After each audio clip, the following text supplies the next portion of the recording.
Hey guys, so today what we're going to do is we're going to talk about mindfulness a little bit.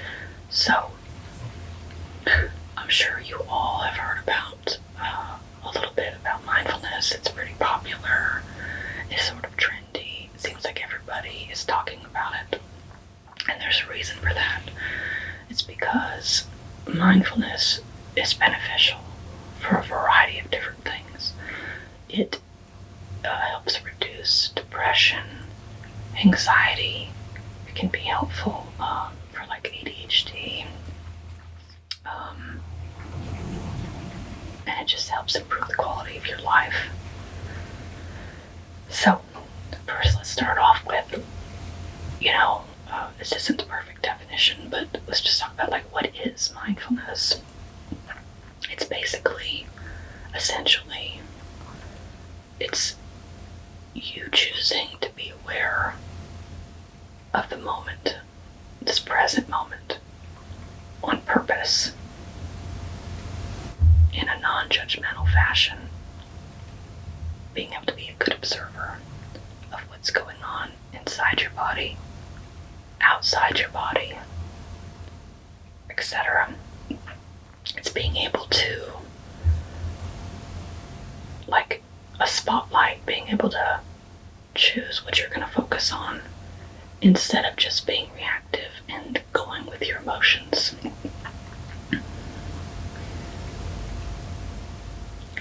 So you get to focus where you want your mind to be.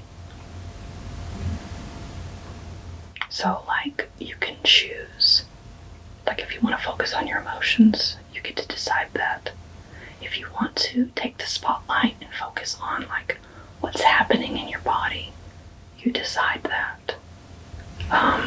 If you want to focus on what's going on around outside, you can use your senses and choose to do that. You hold your attention there for a certain period of time, and you're there in the moment.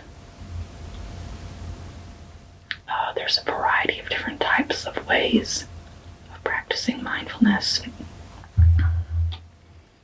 There are basically 3 states of mind that we have. So I like to picture our brain, okay? Let's just say that, for the purpose of this example, that, the right side of our brain is our emotion mind. And let's say that the left side of our brain is reasonable mind or rational mind. And then in the middle, that's our wise mind. So emotion mind is our emotions. It's, we're going to act according to our feelings, and we're not going to take into consideration facts. It's, I feel, I'm going to do. So it's irrational, basically. Although your emotions are important, obviously acting on your emotions isn't always the best decision. It can get you into a lot of trouble. It can move you away from your goals. Okay?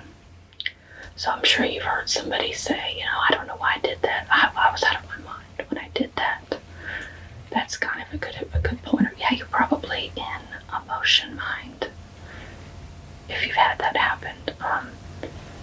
Now, there's nothing wrong with emotions. Emotions really, essentially, are neither good nor bad.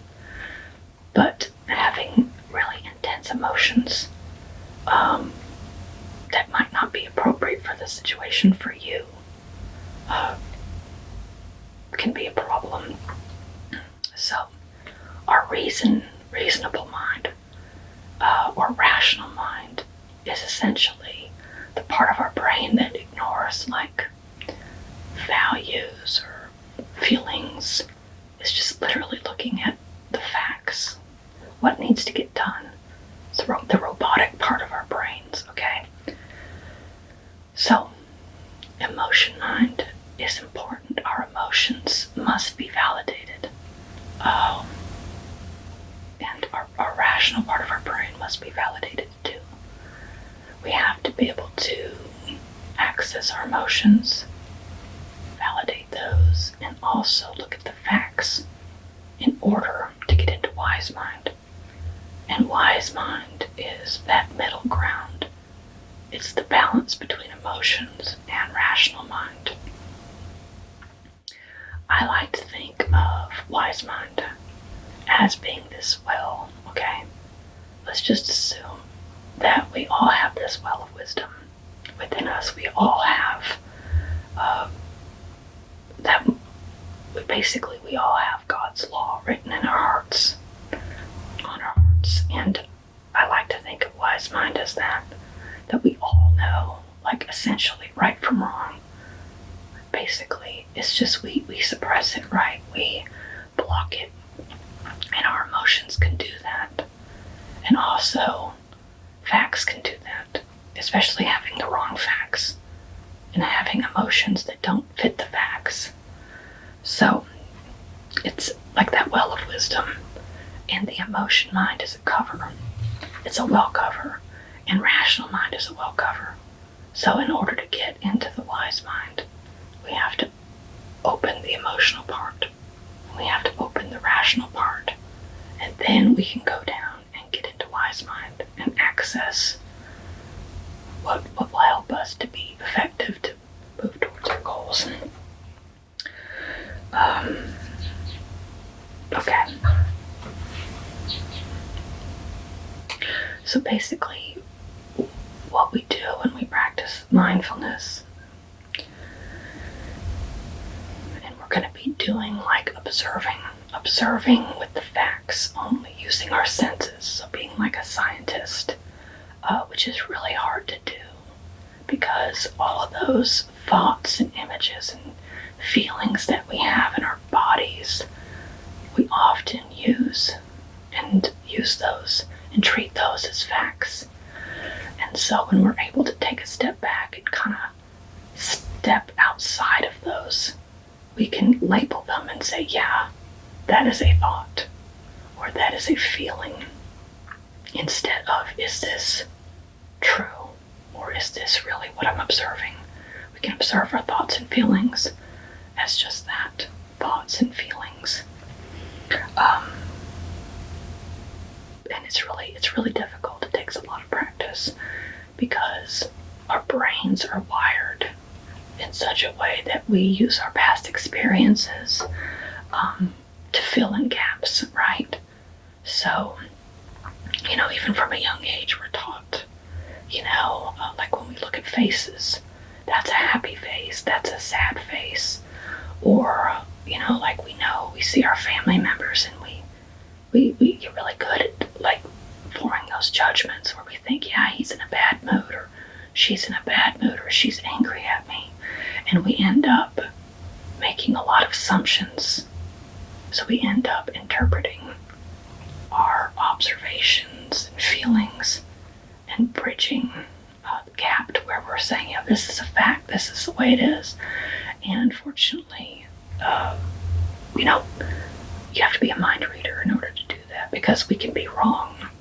So, using those observing skills can help us to just label and notice what's going on around us.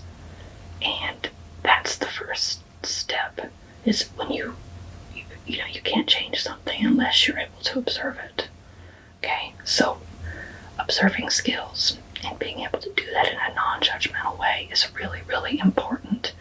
And then you can begin to describe and put into words what you're observing, what you're noticing within your body, putting labels onto things. So like, if I'm having a thought and I notice the thought when it first enters my mind, I can then notice the thought, and then I can put a label on it and say, that's a sad thought, or that's a happy thought, and then I can let it pass on by. And that is sort of the goal, is to be able to observe and let it go without grabbing onto it. A good example, or a good metaphor, is being able to, like if you're at a train station and you observe the trains going by, watch the train. You don't jump on the train and take off with it. You just notice it and let it pass on by. And in the next videos, we're gonna work on some examples for how to get into wise mind and how to observe your thoughts and feelings and all of that stuff. So observing and describing with your senses, and then also participating, is going to be really important. We'll talk about that some more. So we talked about, like, basically what is mindfulness, and what are the 3 states of mind. And I briefly touched upon, like, observing, and we're going to dig some more. We're going to dig into that the next video, about the specific examples for how to observe. And that might be a whole video, I'm not sure. And then we'll get into describing and participating. So if you like this video, give it a thumbs up. If you don't, thumbs down. Comment, subscribe, whatever. I appreciate you guys, and I look forward to talking to you in